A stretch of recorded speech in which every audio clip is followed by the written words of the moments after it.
we're at here.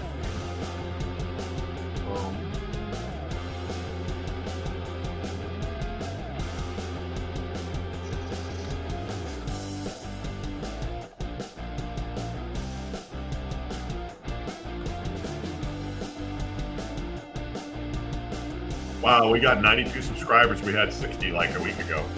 That's great. I mean, for not even trying, that's pretty good. That means people. All right, we got 4 people watching. We got people watching now. They're joining. We're gonna get started pretty soon. So stick with us.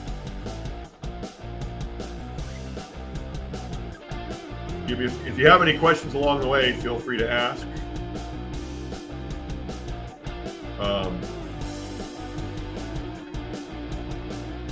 We'll get you going here in just a minute.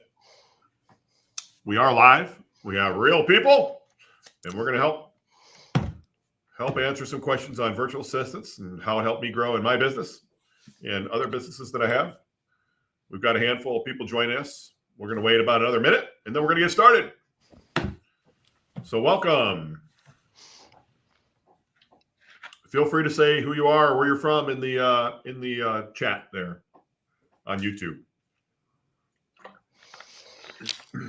if you want to. Say hello. We got about 10 people watching already. Good afternoon from the East Coast. It's 1 p.m.-ish.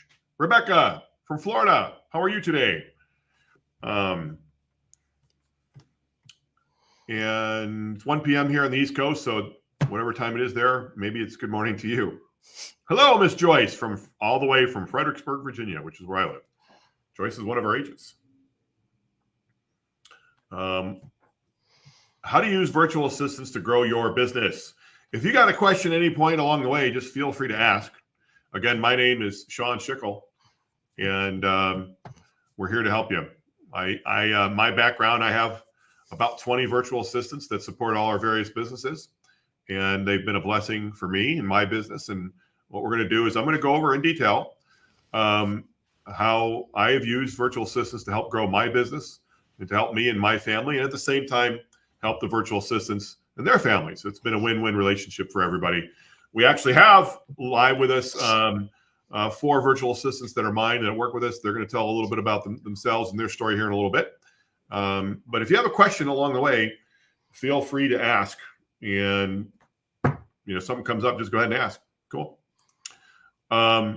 So if you're a small business owner, and I don't care what business, if you're selling insurance or cars or shoes, or you're an HVAC person or whatever, everybody, especially here in America, we all have the same problem. Especially 70% of the country in the United States is a small business, which is basically an entrepreneur. And most of those are solopreneurs. And, the bottom line is we are overwhelmed with too much stuff to do. We're the janitor, the bookkeeper, the prospector, appointment setters, salespeople. We're doing all the follow-up, the customer service. We're doing everything. And that usually means we're not doing anything, because we're doing a little bit of everything, and it doesn't leave us time to do the things that we need to do. We're doing things like legal, and we don't even have expertise in legal background. I mean, what do I know about bookkeeping? I wasn't a bookkeeper, So these are important things that you have to do in your business. All of it is important. But I would submit that the most important thing when you're starting off, especially if you're by yourself as a typical agent or a solopreneur out there, is sales. You have to bring in the money, and all this other stuff keeps you from selling. And I could go, there's like all kinds of stuff we could put on this list. I just, put those for right now. I'm sure Matt can lend credibility. It is very difficult to do, especially an insurance agent, but I don't care what your business is. You could be a plumber. It is hard to do it all. And, to make money and to do all this other stuff that you have to do, it's almost impossible, to make it. The numbers in insurance business are about 92% fail. And of the other 8%, or let's call it 8 out of 100 that are left, only six of those make $50,000 or less. I wouldn't call that making it personally. Only 2 are making more than $50,000. So the numbers are overwhelming. That means 2 out of 100 are making a good living. The other 98 either failed or they're not making a good living, in my opinion. So And this is why is you're running into this problem of doing too much stuff and usually not enough of the most important stuff, which is selling. Would you agree with that, Matt? I would definitely agree with that, and you should add to that the holding yourself accountability as a small business owner as well. But when you look at this list right here, it is daunting. And then you wonder, when am I going to get to do what I do well, which is consult and sell and help people, make decisions and get them with the right product. So you're absolutely right. And for those that don't know Matt Schaefer, Matt's one of our downline agents. He sold thousands of people in his career. It's not uncommon for him to sign up 500 people a year when he's really cooking. So he knows what he's talking about. He's experienced, and he's sold life, annuities, health, all the ACA. He's got it all. So good resource, and somebody he's been doing a long time too. A lot of time there to lend a lot of credibility to all this stuff as well. So he's absolutely right. It is really daunting. I mean, and this is just the list. I mean, I could have kept going. There is a long list of crap that you try to, it's like 10 pounds of stuff in a 5-pound bag, right? It's hard to do. So the bottom line, if you're the typical business owner, you just don't have enough time to focus on the things you need to be doing, which in my opinion, if you're a sole entrepreneur, entrepreneur is sales. You need to be the salesperson. If you're not a salesperson, you probably need to get a job if you're by yourself, because it's very difficult. Everybody's selling. Doctors sell stuff, right? Everybody's selling something. So you're in sales, whether you want to be or not, if you're in business, in my opinion. Very few solopreneurs are not in sales. You have to find a way to get it all done. And the bottom line, you either have time or you have money. And if you have money to pay somebody or to get you out of a hole or buy some of your time back, then you're going to give up a lot of time until you can, and you better be extremely efficient. And that is a major challenge for a lot of people to kind of get to the next level. When you have the money, it makes little things a little bit easier. That's why you should be focused on selling. If you're struggling out there, the only thing you should be focusing on is selling, so you can get the money. Everything else can go to the wayside. Good money makes it work, right? So you can reinvest in yourself and keep it going. Right. Get a virtual assistant to buy your time back or whatever. And that's what we're going to talk about here. Learn how to scale, get yourself going. That's right. I mean, I started my business with $600. I had other money, don't get me wrong, but I started the business with $600. I just kept reinvesting it. So there's a little conundrum that all people have when they're in their business, and that is the sales conundrum, right? And here's an easy example. And this is where I was. Again, this is my experience. So when a salesperson is talking to a prospect, this is somebody who might be minimally interested in your product or your service. If you're talking to a prospect to set up the appointment where you'll then later give your presentation, your sales pitch, you're not actually selling anybody. You're just setting an appointment. So you're not making money. So like I try to refer to as money-making activities. You could argue that it's one of those, but you're not making any money. You make your money when you're giving presentations. And so the problem is when you're giving a presentation to somebody who's actually qualified, that's on your calendar and you're talking to them, you're not setting the next appointment to talk to the next qualified product. So you're wasting time in the future. And so a lot of agents, they'll do something like they set up their appointments on a Sunday to have appointments for Monday and Tuesday, because this is what I used to do, and that's what everybody does. You hear this all, especially in final expense. You hear this all the time. You hear the Medicare. Then Wednesday they'll set appointments for Thursday and Friday, and that's what I did. And I'm wasting a whole Wednesday when I do that. Or another way of doing it, if you're struggling, you can't afford somebody, is you go to an appointment. If there's a no-show, then you start calling right there on the road. I would pull over the side of the road and I'd start calling. And did you do that, Matt? Oh, all the time. Yeah. All the time. If I had a no-show from 6 weeks ago and I was in the neighborhood, I pulled it out of my little sheet, out of my little 3-ring binder, and boom, I'd knock on their door if I had time. I mean, but that's that life. But one day I figured out there was a better solution. Okay. And that was an assistant, a virtual assistant. And I don't even know anymore in the world if virtual assistant is the right word, but that's just what everybody calls it. I don't care where they live at this point for me. Their family as far as I'm concerned. But so there's a solution. And today we have AI. right? We have CRM, and certainly the future, it's getting better every day. But there's CRMs in the insurance world, and a lot of, I mean, I even doctors who use Go High Level. Go High Level is a solution, but it isn't the only solution. I have done it where I set out links to everybody and brought thousands of leads in and have them, leads into the system and have them click on a link to set their own appointment. And it works, but it doesn't work as efficiently as having a virtual assistant also do the same thing. And so the tip there that I put in red is doing both is what really works. This idea that you're going to sit on a beach and make money, it's hard to do. We all want to do it. I mean, trust me, I have tried to do it.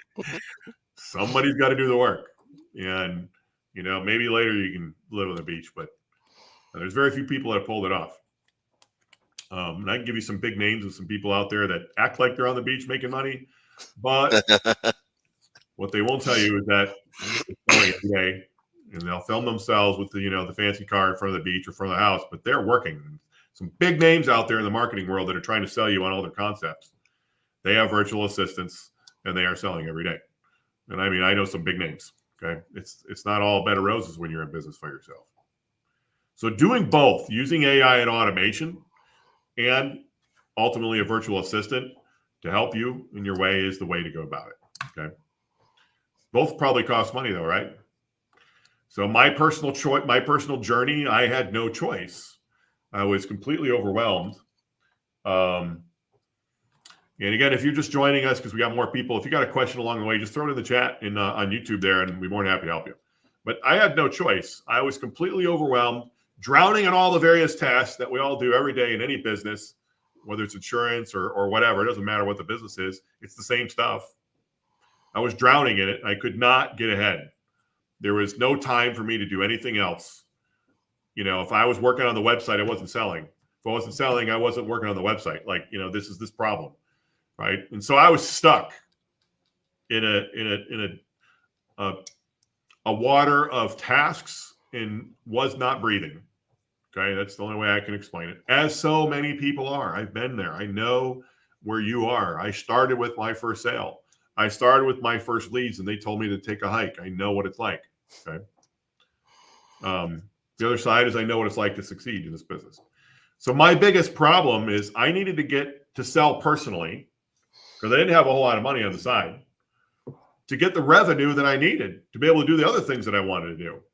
Like, I don't really want to build build websites. I mean, I'd rather pay somebody to do it. Well, yeah, it could be, pretty expensive. All right, I'll sell my way out of that problem. So the problem is you have no time to sell because you have all these other things you're supposed to do. And the biggest problem I think that everybody faces when they're selling anything is prospecting, finding qualified people to talk to and get them on your calendar. In other words, picking up the phone and calling a lead and saying, hey, do you want to talk? Yeah. Okay, great. While the other 8 say no or don't answer the phone. So prospecting is a huge time suck. And it was for me. That was my biggest thing. I think that would probably help me is if I get more appointments on my calendar in a more efficient way, with the end state being that I only spoke to appointments and that's it. And for my 9-hour day, I wanted 9 appointments, one every hour on the hour. Maybe yours is one every 15 minutes, whatever it is. I used automation by itself, didn't work. It worked some. Okay. I used virtual assistants by themselves, didn't work. When I put both of them together, that's the hot tip. Fireworks. Okay. But prospecting is a major time suck. I mean, you can spend all week trying to get people to get on your calendar, and sell one sale and not make any money really. Right. I want to talk to qualified buyers on my calendar who are at least minimally interested in talking to me and buying my product or service that are qualified. And I ended up using virtual assistants. So I'm a retired Marine Corps officer, and I had this problem, and never in 1,000 years, maybe like 100,000 years, would I have ever hired a non-American. It was just never going to happen. But I should put a bullet in there. But I did hire an American, actually, that worked for me for about 4 to maybe 6 weeks. And it did work, right? That person I was selling final expense, going in the homes and selling final expense. Sound familiar? Some of you agents out there? just Yep. like Medicare. And I was doing the Sunday calling, setting my appointments for Monday, Tuesday, and then between appointments, and then on Wednesday, setting appointments for Thursday, Friday. And I just thought, man, I'm wasting my time. I needed to get 5 appointments a day, 5 days a week on my calendar. And if I did that, I knew I was going to make the money, right? I knew I could make the money if I had 5 appointments a day, Monday through Friday. I knew I was going to hit it. But I could never hit it because I was always had this, I was always prospecting, blah, blah, blah. So leads came in. I hired an American to do it, and she did a good job. She's a good person. I don't want to think bad about her, but she set a lot of appointments, one every hour, like every 2 hours in the field. That's how we did it, 5 a day, and it worked great for like a month. And I killed it. I started going from nobody to making about $10,000 a week. I mean, I was killing it. I would say minimum of 5. The most I made is 18 in a week. I mean, I was killing it in that month. It was awesome. It's like the time of my life. I'm like, oh, I finally hit the jackpot, right? Well, guess what happened about 6 weeks after she started? She quit. Had some story. And there were some problems in the middle of all that. Hey, I got this going on. I got that going on. No offense to women, but, I have to pick my kid up at daycare, drop my kid off at school. My kid's sick today at school. Like, I don't have time for all that personally. I'm working, right? And I'm not going to, that's just the reality of the world. I get it. But I got to make money. I got to feed my family, right? So the bottom line is I had to come to grips with the reality of that third bullet there, which is, for whatever reason, in the United States, we got a lot of lazy people and they do not want to work. And if they say they want to work, they don't show up on time and they don't put an honest day's work in. There's still people that do that, but they are few and far between. In my office, in my agency, we have agents that make $80,000 a year, and I get the same crap. I mean, they're making $80,000 a year, and or whatever, a pretty good income, and they're same thing. It's just like, I don't know. I don't understand that world. It's not me. I'm not saying I'm perfect by any stretch, but I'm here to work in my work day. And if my wife calls me, I have a problem with it. Like, I work between the hours of 9 a.m. and 6 p.m. because that's when I have to make my money. When it's even worse when the sun shines all day to get someone to work. It's crazy. And this is a real problem. And we're Americans, and let's call it what it is. A spade. It's a problem. Yeah. Right? It is. It's just, and it's the future. It's not only present, it's the future. It's going to get worse. So how do you make it? You can't. And I wasn't. So she quit, massive void. I went from making really good money to no money all over again, limited appointments. I'm doing the prospecting. I'm doing the calling. Like, it just, I got to do something. So I hired a virtual assistant from the Philippines who's here. Her name is Thana. She'll be up in a little bit and talk. She's right below me on your screen there. She can wave. Yep, that's Thana right there. And she'll introduce herself in a little bit, but a buddy of mine said, dude, the only thing you can do is hire a virtual assistant and get him from the Philippines. I'm like, okay, whatever. I was an officer in the military. It was in my mind. I was never going to hire a non-American, but I was at my last straw. And so I did. I hired Thana. And, things are radically different for Thana and I today. But back then it was like, hey, start setting appointments. And she did. She got on the phone. She called people. We still had the AI going through the high-level system. This is years ago, about 4 years ago at this point, maybe 5. But, that was working, but not enough. And so she's picking up the phone and calling people who didn't set appointments that were a lead that said they were interested, and she's setting appointments for me. And we went from like 3 to maybe 4 appointments a day to, it was a little different in those days. I was doing, we were getting I think we got like 13 appointments a day on average. We were killing it. That's the God's honest truth. She was setting a lot of appointments. That I can vouch for that. Setting a lot of appointments, and they were all, and we were getting shows. I mean, you're gonna have no shows and all that. But the bottom line, they were getting on my calendar, and then, we were selling people. And so, for me, it was eliminating tasks that kept me from generating revenue. The only revenue generating activity that I like to do is presenting to people who say they are interested and are qualified. And so Thana started doing the prospecting for me. She's calling leads that said they were minimally interested in talking to me, but never actually got a hold of me, or I didn't go to them, and didn't get on my calendar. She filtered those people, made sure they're qualified. When it comes to Medicare, they have Medicare Part A, Part B, that kind of stuff. They're qualified. They have the money, those kind of things. Whatever it is that we're selling, doesn't matter what you're selling. By the way, could be cars, same thing. In fact, there's a car dealership right down the street. They have a person who works locally. It's American, and her sole job is to call people and ask them if they have money, basically, to buy a car. If not, she hangs up the phone and calls the next person and invites them in. But I guarantee you that business probably isn't going to keep her around. I mean, I just know how it works. So you need to find a way to duplicate yourself to be successful. AI is definitely an answer, but it's not the only answer. Despite the promise of AI, it is not. People are still people. They still want to talk to people and face to face and do stuff the old way and whatever. There's certainly people that will do it the other way through AI, but it's not, at least yet. It probably will happen, but at least right now it is not all that in a bag of tricks, right? It's a bag of tricks. So lower labor costs if you use virtual assistants from overseas. And I'm going to show you places I've gotten virtual assistants in a minute. They have expertise in areas that are hard to source at a reasonable cost. And a big one is like HTML, and I'm going to say HTML, that's my age, right? But like coding, doing certain custom-made products that you might need to support your business. You charge. I've had people quote me $50,000 to build a CRM. No kidding, and I can get it done for $1,000 because I know where to go now. Okay. A lot of that will work around the clock. I'm not saying one person's going to be awake, 7 days a week, 24 hours a day, but the bottom line, you can get support for your business 24 hours a day, 7 days a week.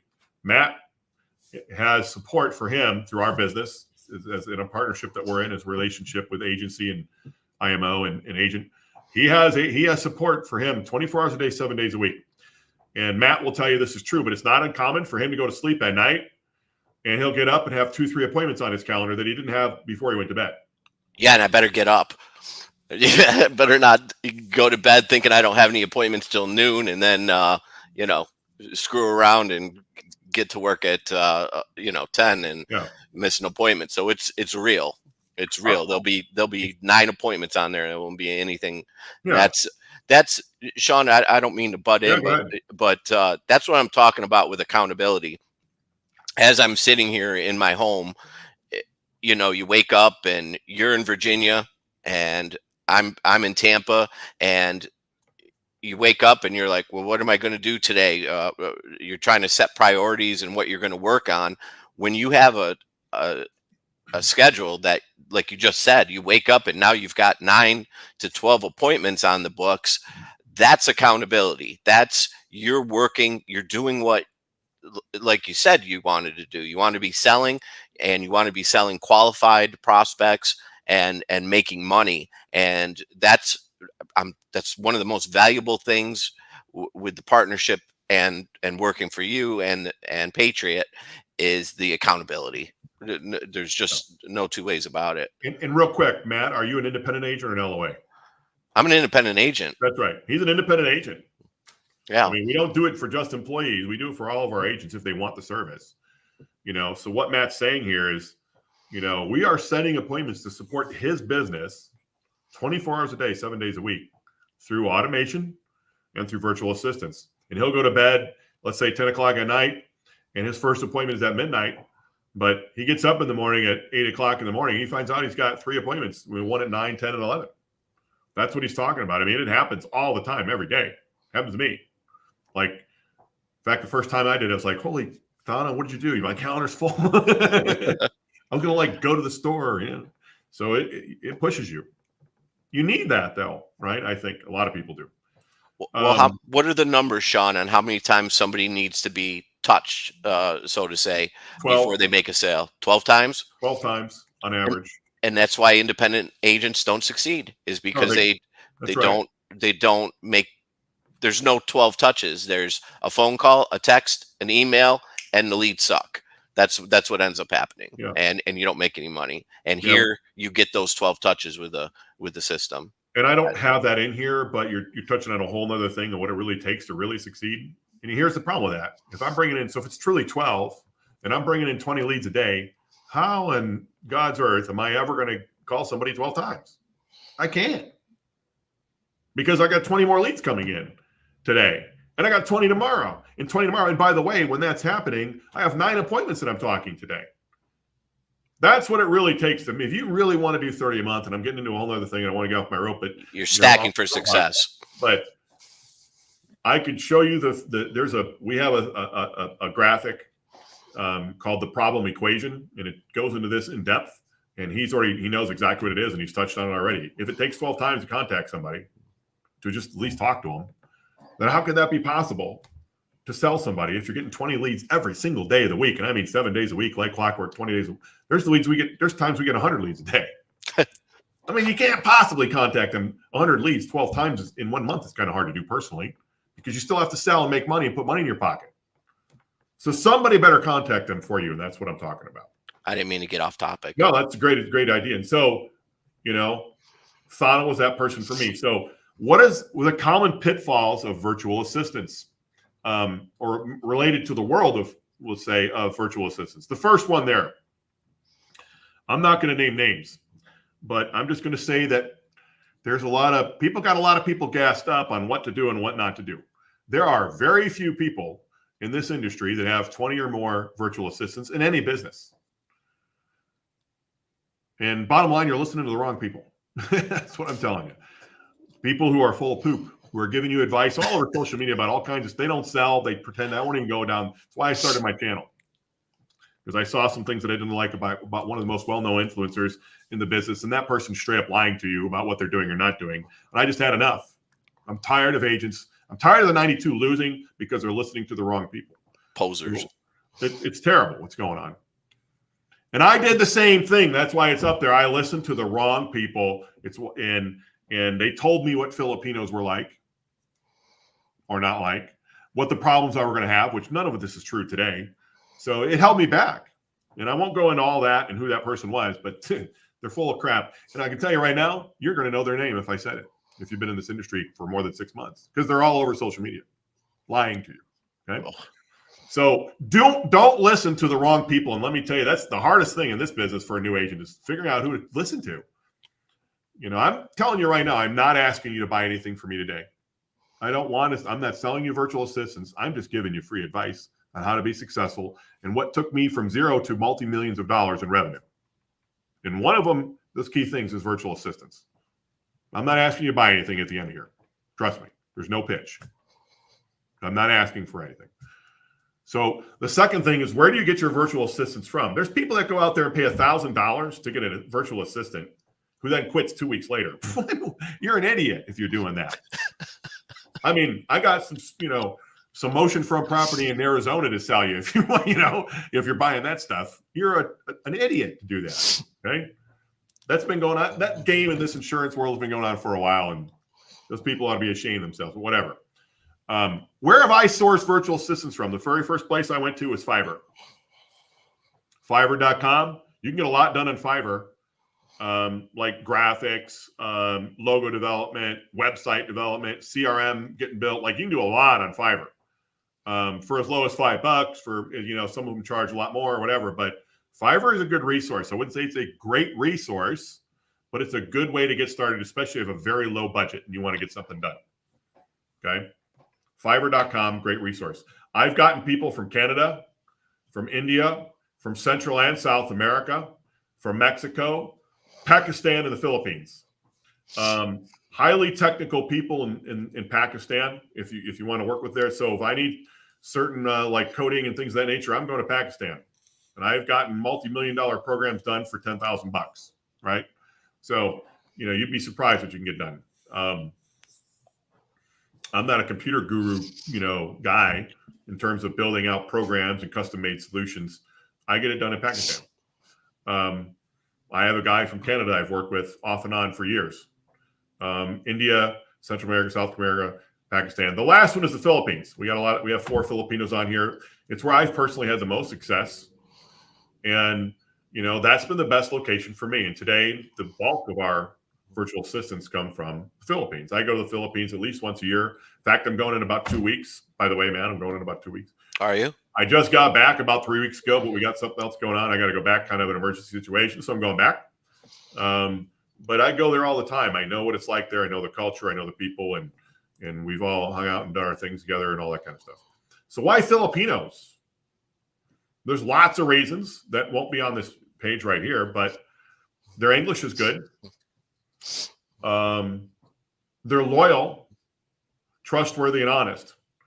And I'm going to tell you how loyal, trustworthy, and honest they are. I would give Thana my social security number and my bank account number, no problem whatsoever. I mean, I trust her inherently as if she were my daughter or my wife or something. I will be diving. Jerry knows that I will. Jerry, trust me, brother. I am going diving since I'm going there. I mean, but it is for business, so I'm going to, vector over, go do some diving. They're very good-natured people and culture. They're very friendly. An example that I used just a little bit ago is you can go down the street in Manila. Manila is a major metropolitan area, just like New York. It's just like New York with crazy traffic. But if people are outside their house, like having a picnic or something like that, and have a table, and you're walking down the street and you look like a total bum or whatever, it doesn't matter. They're like, hey, come on over, have some food with us. I mean, in America, that doesn't happen, right? That's a nice way to say that. Like, get the hell out, what are you doing? That's the American way. And the Filipinos, they're inviting people. They're very warm. They're very friendly. I'm not saying everybody is like, the gift of God, but overwhelmingly very good people. Total opposite of America in terms of friendliness. They're very hardworking people, and they're grateful to have a job from you, especially if you're American. And what I mean by hardworking people, if you look at statistics in America and you break down income by race, near the top of the list or at the top of the list are Filipino immigrants. They're the highest income earners in the United States, actually. Why? Because they work. These people are what I grew up with when I was a young farm kid in the middle of Illinois, people who actually worked. But we don't have in America anymore. But the average Filipino will work. I'm not saying I don't have problems. I'm not saying that somebody isn't late every now and again. Things happen. They're human beings, but they work. And they love working for Americans. The Filipino culture is integrated in many ways for many reasons, and I won't go into that today. It's a long history lesson. But they like America, and they like Americans. So it's kind of, they know our culture. They know more about like modern pop music. I don't know anything about it, but Thana can tell me all there is to know. All right. They know about American Hollywood movies, and they know all, like it's crazy. And they'll work around the clock, different shifts. So if you want to be 24/7 like we are, they'll do it. It is certainly much less cost per hour than an American worker, so it makes it more affordable. Don't assume, though, and I'll show you hourly wages that you need to pay here in a little bit. Don't assume, though, that that's not a good wage on their end. You can't use an American mindset it's totally different because things are a little cheaper there. Okay. What do virtual assistants do? So, Thana, what are some things that you have done over the years? We already talked about some of them. Say hello and where you're from and things that you do.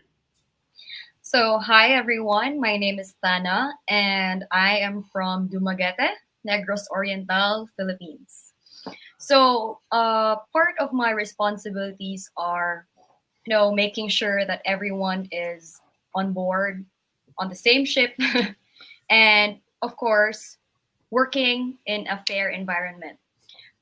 Most of the times, I work directly with Sean. Other times, I do onboarding. I process payments, I troubleshoot, I delegate tasks, and when we first let's go back to when we first got started. What did you do when we first got started together? When we first started, well, I had to start from scratch as well, but Sean was really helpful because he gave me a script that I have to follow when doing calls. So when I was doing calls, I also had to make sure that I'm not just calling the new leads, but I'm also calling the leads that were a little bit older. And of course, the no-shows and those that didn't actually respond, I still have to try to communicate with them. And texting, setting appointments, that's mostly what I did when we first started. Setting appointments. Your sole job in life was to fill my calendar, to do the prospecting that I don't want to do because it's a waste of my time, to allow me to talk to qualified prospects so that I got more at-bats, if you will, and I wanted to swing when the ball was right down the middle, using baseball analogy, and I could hit home runs all day long. And I went Yes. from selling, and just so everybody knows, I went from selling 3 to 5 policies a week to selling about 7 a day. I just said that. It's basically me trying to save Sean's time and then putting the qualified appointments on his calendar so that he can just call them right off the bat and boom, it's a sale. So I went from an everyday agent selling 3 a week at most, maybe if I was lucky 5, depending on the week. You know, I had good weeks, bad weeks, but let's just call it 3 on average, to feeling like a failure, to selling 7 a day. Now, 7 a day is more in 2 days than agents. The average agent in America will sell less than 15 policies a month. I was doing 7 a day. There's days our agents hit 10, 12, 13. I don't know, Matt, what's your record? But Linda has multiple days of selling 12. She's one of our employees here. We have lots of agents that do 10, 12 in a day when they hit it. Sometimes it does, sometimes it gets 0. I've made double digits once in a while. Yeah, it happens. I'd say on average, we're selling 2 to 3 a day. Our agents, when they're really cooking, selling full time, they'll sell 30 a month. That doesn't happen if I'm picking up the phone and calling my leads to set an appointment. It happens if somebody else does. So it changes your mindset in terms of the money. And Thana brought that to the table for me. And since then, we've grown rapidly, and we have 20 Filipinos. We certainly have fired some have quit, but very few. John is one of our. He's the next person. John, go ahead and introduce yourself. Tell us where you're from and what Hi you do. everyone. Hi, John. Hi everyone, I'm John. Hi Matt, nice meeting you. So yeah, again, I'm John. I'm 24-year-old video editor and also a virtual assistant from the Philippines. I am originally from the Piton City in the Zamboanga del Norte, but I'm currently based here in Dumaguete as well, Astana. Video editing started as a fun hobby, but through practice and learning, I turned it into a career. Now I use my skills to help YouTube channels grow their audience and, of course, the revenue. Now, do you talk to customers ever, or leads, or anything like that? I don't usually talk No, with the, no. yeah, Your but job. Go ahead. yes, but I reply to comments on YouTube. Okay, so let's talk about that. It's a really good point that I don't have in here. Let's just be honest. Like when I hear John, I hear a pretty thick accent, but it's good enough for me to understand what he's saying in English. But he's not talking to anybody. But I can tell you right now, John can type in perfect English. I have Filipinos who I can't even talk to, but they can type better than I can, which is an understatement. Okay, if you need somebody to do that. So John is a video editor. He doesn't talk to customers. He takes videos and turns them into social media videos like YouTube and whatever else, reels, reels and all that kind of stuff. Okay, he doesn't have to talk to consumers. There's lots of different skills. So I don't need English perfection for that particular job, right? I need to be able to minimally communicate with him, which he and I can do just fine. And he occasionally will type an answer on a YouTube page to somebody, and it's perfect English, as if I typed it. Okay. Thank you, John. I appreciate it. And next is Nikki. Go ahead. So, hi everyone. My name is Nikki, and I am also based in Dumaguete City, Negros Oriental, Philippines, as well as Tana and John. So, I am currently a marketing assistant of Sean. So, I basically uh, set up the ads for him. I just joined the company just recently. So, Yeah. Sean is very kind enough to help me put up with the things. So So yeah. one of the problems I'm having as I grow in my business, and Matt knows this, Mm-hmm. is I'm like the marketing guy behind the scenes, digital lead generation, all that. I am now, as a kind of an IMO owner, being pulled in a lot of different directions. I Yeah. wish I could tell you I could do it all, but I can't do it all. And so what I'm doing now is training Nikki. She will let's say it's Facebook. She'll create the ad under my guidance, but she's doing all the Mhm. work. I have to look at it for a minute or two. That's about it. She does all the work. She places the ad. The videos and images already made by the next person who's coming up, and the ad copy. All this stuff is kind of done behind the scenes, and I don't have a whole lot to do with it anymore. I just it's like a director of an orchestra. I want to make sure the instruments are playing well together, and and that's my job, is to keep them all in sync. And so what she's going to be doing as we get going is she'll do things like, if you know what I'm talking about, she'll use Zapier to make sure the leads are going to the right place. So she's doing a lot of the back office marketing stuff, and she's going to be getting more and more and more and more, placing things on Google, placing things on YouTube or whatever. Okay. Because I need to buy more time so that I have more time for Matt, because Matt's job is to produce, and we don't have, it's the same problem I had since day one. It's just a different problem. I need to help revenue come in, bring in, and Matt needs that. So our job is just support these agents to bring the money in, right? At this point. And that's part of her role, is to buy my time back so that I can focus on Matt. Thank you very much, Nikki. And next is Phoebe. Phoebe, what do you do and where are you from and all that stuff? Hi everyone, my name is Phoebe and I am from Rizal. Hi Matt, in the Philippines. Yeah, so I work as a designer for Sean, for AMS and Patriot. So most of the stuff I do are graphics that we use for marketing, also for branding, and also some in-house activities or internal events. So I do the graphics for all of those things. And do you talk to customers ever? No, No. not really. So you do graphics and some videos behind the scenes. So if you've seen the graphic today for this particular event on YouTube or on Facebook or something like that, she made it. So if there's graphics being put out by me, if you think I'm making it, I can barely draw a circle, right? It's Phoebe. Phoebe's also highly intelligent. Phoebe, let's talk about this real quick. It's kind of a problem in the Philippines, but what's your formal degree in formal education in? I am a civil engineering graduate. Yeah, she's an engineer. Wow. She's an engineer. You're talking about a smart cookie right here, right? You have a bachelor's degree or a master's degree? Bachelor's. Yeah. Anybody in here have a master's degree? Thana, do you have a bachelor's? Yes, in political science. John, do you have a degree? Yes, in geology. And Nikki? Yes, and civil engineering as well.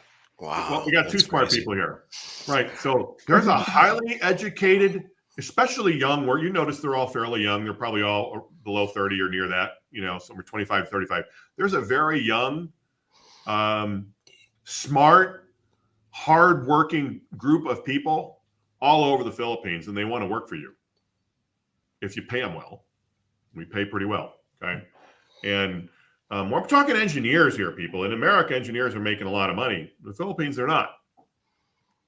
Okay. So, that's kind of a problem. My point that I'm trying to drive home when I brought up with Phoebe is we have really talented, special people over there. And we can not only help their livelihood by paying them a good income, but help our businesses grow. Okay. At a lower price that we do here in America. So it's a great fit. Let's go to the next slide here. And they're all good looking too. You can see for yourself, but they're all very handsome. Yeah, everybody in here is good looking except Matt. And that's okay. Sean, earlier you said we have 2 smart cookies in here, but actually I think you should say 4 because we're 4. Okay. 1, 2, 3, 4. Well, there's 4, and then there's me and Matt. We're the lower That's better. But what I'm trying to drive home is there's highly educated people with degrees. In America, you get a degree in engineering, it means something. I have CPAs. I have a CPA that worked for me for a while. A CPA from the Philippines doing my QuickBooks for crying out loud. There are some very smart people over there that they really want to work and they want to make a good life and they want to have a fair shot at moving forward, financially. And you can do that at a discount relative to America and get better work quality is what I'm really trying to say. It's truly impressive. It just is. Common pitfall, right here. I've seen this all the time. They're not Americans though, right? America, we like to say, hey, welcome aboard. And here's 10 pounds worth of crap I'm going to put in your lap. And I want you to get all this work done. You need to keep it simple, stupid. When Thana came aboard, she did one thing and one thing only, and that is set appointments for me. John does one thing and one thing only, and he does video editing. Well, basically, right? And you also make thumbnails, correct? Yes. I'm not saying John can't do Facebook ads, and I couldn't cross train him, but that's not his job. His job is to focus on, videos. I don't want to make it overly complicated. Nikki doesn't do video editing. She probably could, but she focuses on placing ads for me on the various places we need to place them, like Facebook or wherever. Again, same thing with Phoebe. She does graphics. That's her thing. She could set appointments, but her thing is to focus on development of graphics. No different than Matt. Matt can do many different things, but his job is to sell, and sell. And so our job is to help him sell, and sell. It's not to do bookkeeping, although he's got to do it sometime, right? Yeah. So that's the point. I think we all have a role, and you don't want to do what I have seen is over and over. And we just had it about 2 weeks ago. Somebody is just over tasks, and they give too many different tasks to do of random stuff to a virtual assistant. And that is a surefire way to lose if you're going to have a Philippine virtual assistant. They're going to disappear probably on you. Okay. The next one, not being culturally sensitive to their customs. Look, it's not America. I'll tell you right now, it's a Catholic-dominated society in most of the country, and it's embedded in their laws and in their culture. Some of it is the very, very southern portion called Mindanao is Muslim. So you're going to have different holidays. Like we have Halloween around that same day. They have All Saints Day, which is kind of a religious thing. Well, it is a religious thing. Some Catholics in America do it here, but not really. But over there, it's kind of a big deal. So I give them All Saints Day off. Since it's Catholic, it's Christianity. Easter is not on here, but it is on here. We give them quite a bit of time off at Easter. Me, I might take off Sunday, and that's about it. But I'll give them 4 days off. Okay, sometimes more. Birthdays are a really big deal in the Philippines. We just had one today. We try to give them off for their birthday. We try to make it a big deal. Matt's laughing because we made a funny graphic. We try to make a big deal out of it. Here in America, it's like, hey, it's your birthday, and I'll get back to work. In the Philippines, it's like a big thing. One thing about Filipinos, they find a reason to party and have a good time with everybody else for any reason. And a birthday is a really good reason. So we try to allow them to do that. Okay. Great sense of humor, right, Sean? Could I add? Absolutely. I mean, I'm always laughing on Skype. Internet and electricity can go out anytime. That's definitely gotten better. It depends on where you get your assistant from. If you're getting your Filipino assistant from an urban area, probably not going to have these problems. But if you get them from more of a rural area, what they call the province, you might have that problem. But has it happened to you, Thana? Yes, a couple of times. Yeah. And I have to be willing to accept that if I'm going to pay her. And just because it happens, doesn't mean I'm going to fire her. Somebody's got me on. Put me on mute. You good?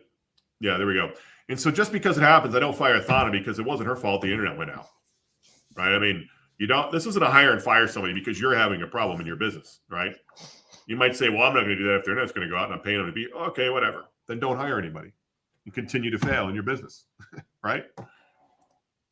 You're not paying American wages anyway. So you have to understand you're going to get some problems.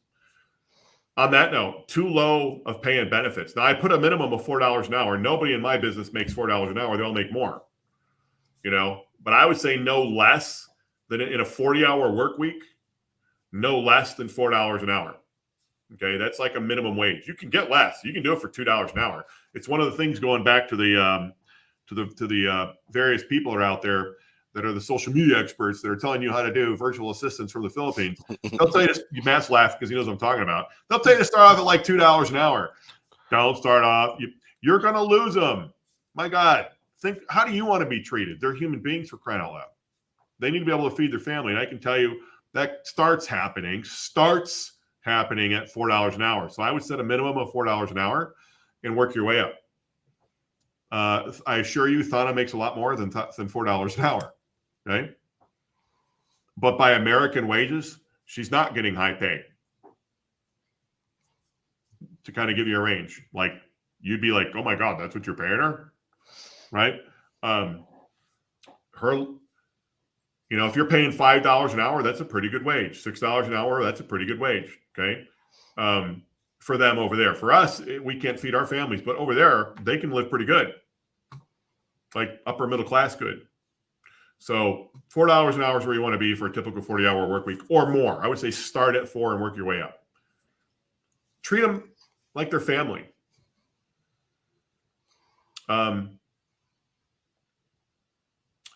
I heard this from one of those social media experts. If they ask you for a little bit of money because they have a problem, don't give it to them because they're going to take it and they're going to steal it and do something. Oh, God. Listen, I've given Thana some money. I've given, I don't want to, not Nikki and Phoebe because they're newer, but I've given almost everybody something. I mean, I'm a business owner. So if I have an employee whose computer is going down, well, maybe I have to help them buy a computer because I've got news for you. Computers are not cheaper in the Philippines. They're more expensive and sold for cell phones. It's the weirdest thing. So I've helped them, right? It's the human thing to do. Like if Thana doesn't have money and her electricity's about to go out, maybe I'm partially responsible for not paying her the money in the beginning as part of my average wage, part of my base wage with her.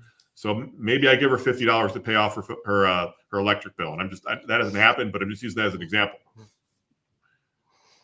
So I've learned myself because I listened to all the wrong people, just like everybody else is doing, and I learned that I had to have a higher wage. That's why I'm telling you start off with $4 an hour. I assure you, Thana was far less than $4 an hour when she started, and she is now far more. And everybody else on the screen makes more than $4 an hour. Okay. May I ask a question? Yeah, go ahead. I was just wondering, Thana, and because you work with everybody on the virtual team, I've seen how Sean is, how he treats the team and his compassion and the fun that you have and bonuses. And do you think that adds to your productivity and how hard you guys work and what you get done, knowing that you have someone like Sean? And I'm not kissing up to Sean. I'm just saying, I know that it's fun and that you get treated well. Does that make a big difference to you personally and the team? Yes, of course, because if Sean treated me poorly, it will affect me and how I treat other people. And if Sean treated me right, then of course I'm in good mood. My boss understands me. Of course, I'm going to share the same energy to my team, right? Yeah. And whenever I have an opinion or an idea, Sean listens to me. So I am not afraid to speak out. Yeah. And of course, which is why I am also very strong on the standpoint of having a fair environment for everyone, that everyone has their own voice as well. That's really one strong, important standpoint for me now that I'm micromanaging a little bit everyone. But let's just pretend Sean isn't always a nice guy.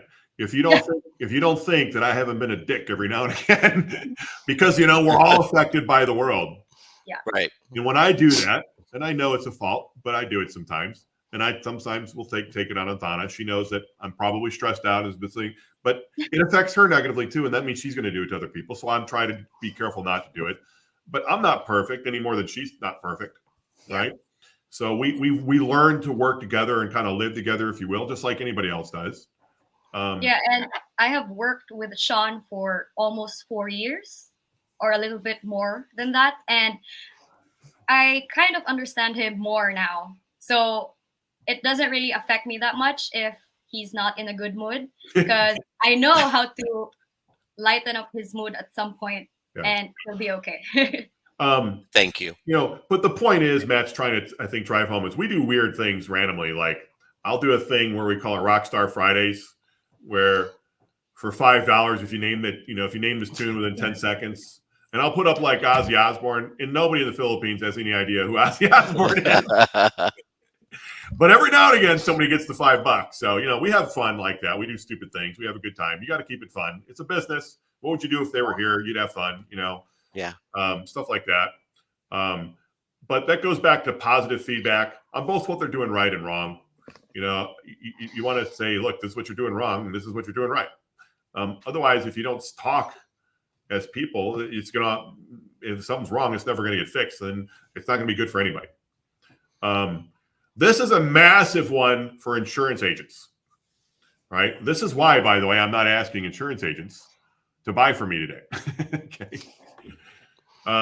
There's a problem, a cultural problem with insurance agents. They just want to get a virtual assistant, try them out for a week, and let them go.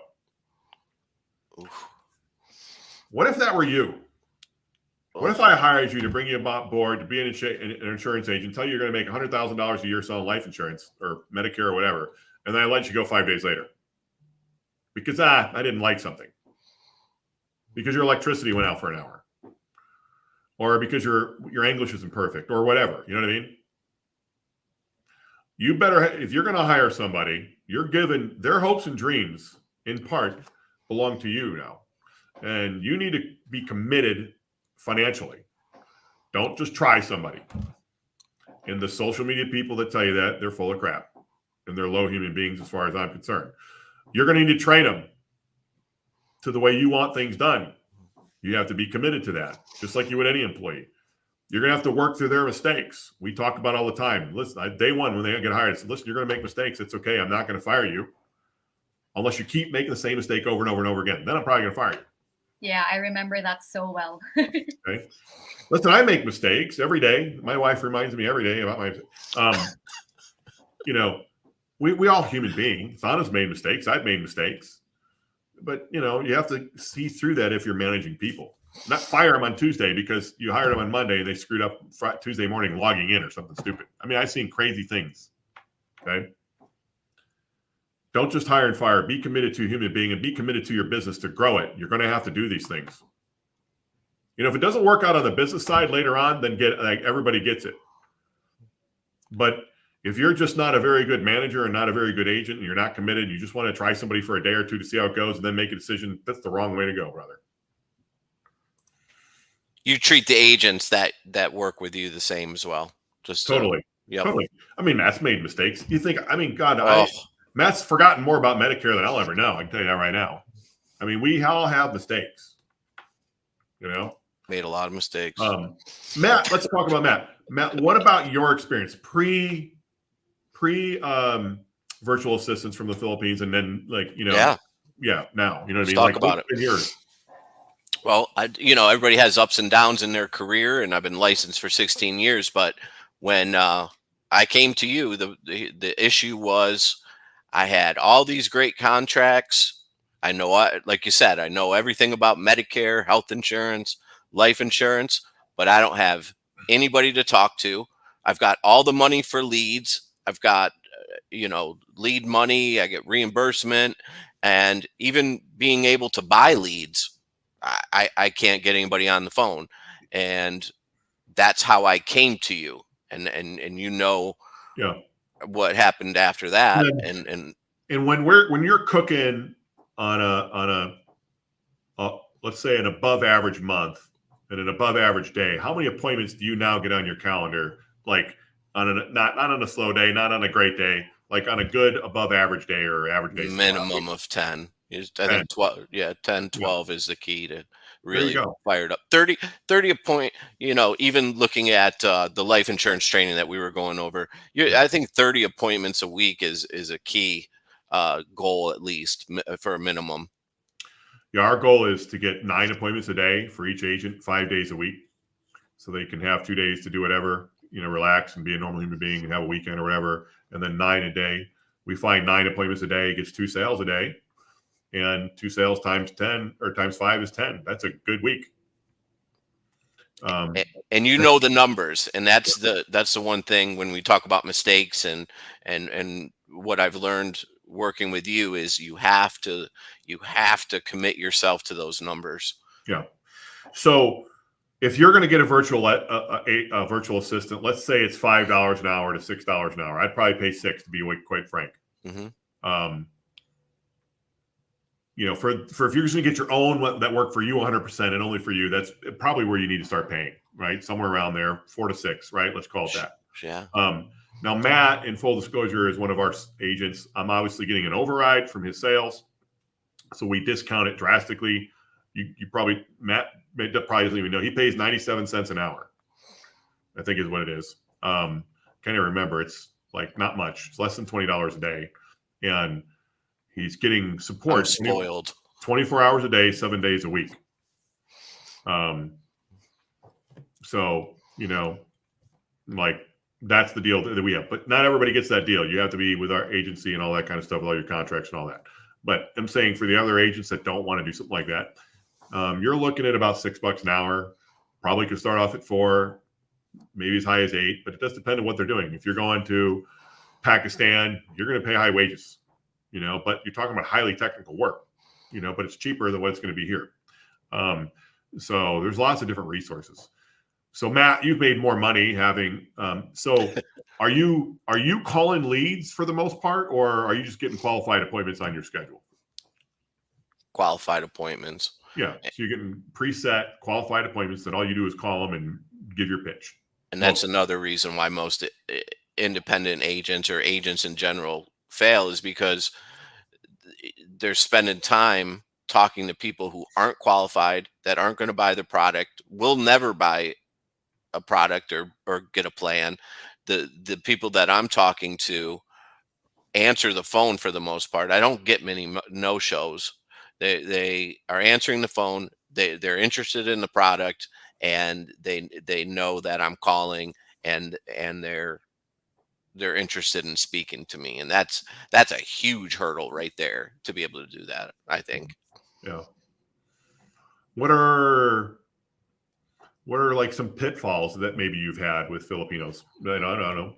I'm thinking of some questions that I might ask you, but sometimes I wish, when I'm watching it, it's like maybe I would say something different, but I have to understand that we're operating on a grand scale, and that when you're talking about 9 appointments a day for the number of agents that you have, and to get that rolling, you have to have a script, you have to have a structure. Sometimes I'll jump in there and I'll say, hey, this is actually Matt. I'm I can talk to you right now if you want to. So there, and that's easy to deal with. And then, they're not, Donna is not, and the rest of the team are not licensed insurance agents, right? And they don't, and to their credit, they learn a lot of stuff that I can't believe they picked up on. But they don't know a lot of the terms. They don't understand if somebody says they're on Medicare Advantage, they're automatically on A and B, things like that. But it's the things that I may struggle with are, in comparison to what I get back in return, are small. Yeah. And you have to let the little things go. It's not like we're saying non-compliant stuff, but you have to let the little things go. Let the process take care of itself, because your sole job is to focus solely on selling in a perfect world, and let them put qualified people on your calendar. And then what you do is you make small shifts along the way. If you don't like something, you say, listen, if they have Medicare Advantage, they have A and B. You don't need to ask if they have A and B or whatever, like using that as an example. So there's little things that we do when we shift. We improve the training a little here, a little there every day, so that we all are working a little more harmoniously together, and it's just all working. Like Nikki, has very little experience doing advertisements, but I can teach her and she can learn. And right, we're going to have problems. She's not going to pick up how to do Zapier and all the different things that I do. It's hard to do, to make it all work and get the leads where they're supposed to go and all, but she'll learn, I'm not worried about it. I'm not going to jump on her. Maybe I'll jump on her a little bit. I'm not going to jump on her throat when she screws up, The assistants treat me like gold, to be honest with you. I mean, if there's anything I want, or if I need something rescheduled, which I don't do often, but I mean, it's like that. It's amazing to me how I'm treated in that regard. Phoebe in the middle and the bottom there, she does graphics, right? And they have a way of presenting their address and their phone number that's just different than ours. So when I get a graphic back, occasionally I'll see, like, it'll look different than how we do it. I don't know how to explain it. You just have to see it. And then I have to tell her to fix it. But I don't yell at her. I don't scream at her. She just fixes it. But for the most part, I don't really have to tell her to do anything, because the graphics look great. It's just little things like that. Or how the dates, put on a paper or whatever on a graphic, So, so there's lots of different things. Like one of the things about the Filipinos that I like, and I'll use John as this example probably more than anybody, is like let's call it player development, because we're going back to football and baseball. So John is, really developed his skills. He had a lot of experience developing videos before he got here, but now he is on a whole nother level of what he does. In fact, he works for a client of ours, and they went from 0 views on YouTube to 2 million in 10 months. Whoa. And that person has, talk about a testimonial. I'll probably get that person on one day, but 2 million views in 10 months. That person's making a 6-figure income on AdSense alone, which you know what AdSense is. They're getting paid to watch YouTube videos. She just sits there and makes money doing YouTube videos. Hang on, John. I'm going to go get my guitar. But he has learned how to use AI to his advantage. He's learned how to use other software programs to his advantage. He's gotten better, and he's a fantastic, I'm telling you, he was highly skilled, detailed skilled YouTube editor and video editor for social media. And he is substantially better today. And the point that I'm trying to drive home is they're just like we should be as agents or human beings. They grow in their tasks and their ability. But you got to be patient through that process. It's not like John doesn't make mistakes, any more than anybody else. But he's not going to get fired tomorrow, because every day he's putting out high quality videos, literally every day, that end up getting millions of views. It's crazy with what I'm seeing on a daily basis. And, that doesn't mean it's going to happen for everybody. But the point that I'm trying to drive home is the quality is there. You just got to know how to use it. Donna was setting appointments, right, at first, and now she's the boss. So Donna is actually in charge. She's our vice president of international employees, is the way I like to say it. By the way, they're contractors. Let's talk about business real quick. I didn't really want to do this, but they're contractors. Just like any 1099 contractor in America, but slightly different. There's no Medicare tax or Social Security tax or any tax whatsoever on my end. It's just an expense. That's legal.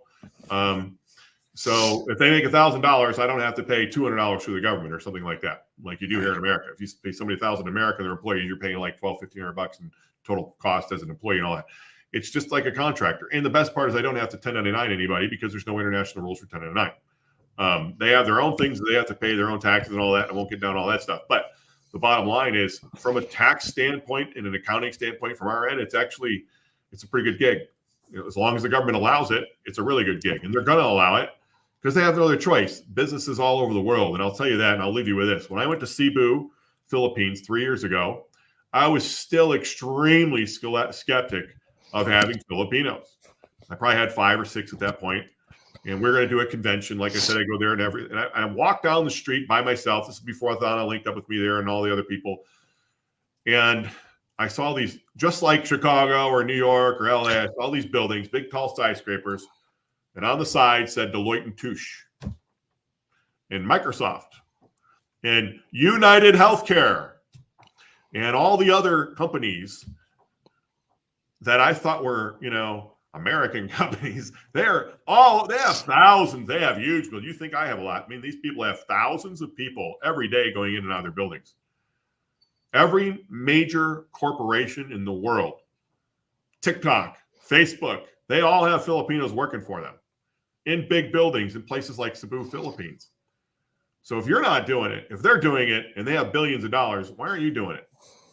You might have hundreds of dollars, but if you want to grow and be, and have a big business, you're going to have no choice. So my point is, they're not going to change the laws anytime soon for tax laws, because they're favorable to all these other companies would go out of business if they did that. They have huge, beautiful buildings. You think we have nice buildings here? They have huge, beautiful buildings with their names on the side all over the country. Manila, Cavite, Angeles City, Cebu, Davao City, they're everywhere. And foreign companies from other countries are over there. Oil companies are over there with their administrative staffs, customer support staff, whatever. They're all over there. If I order a pizza, right down the road is Papa John's. If I order a pizza, it goes to Cebu. Somebody from Cebu is answering the phone, taking the order, taking my money, and then somehow the pizza gets to my doorstep. It's a different world today. It's a different world today. And in the world of virtual assistants, the last frontier, the one that's been the most resistant to the change, is America. It's probably a sense of nationalism and all the other things we could talk about, but when I let it go, I can tell you I went from an average agent doing pretty decent to making millions of dollars. And it and I share it with my Filipinos as well, and our employees here, and my wife gets a lot of it. But Sorry, I'm sorry. but the talent is there, and we can really change a lot of lives, both yours and theirs, if you work together and make things happen, and you really do as a team. So, does anybody have any comments or any questions that they want to do before we go? Thana, you have anything you want to say? No. All right. Thanks for having me, Sean. We're a little bit over an hour. I want to let it go. And for those of you watching on YouTube, if you have a question, whether you're watching it now or later on, just send me a message. Find me on Facebook. Put a comment on YouTube. We'll see it and we'll answer it for you. Thank you for joining us today. I appreciate you. Thanks. Nice everybody. meeting you, John, Phoebe, Nikki. Bye, Thana. Bye. Bye, everyone.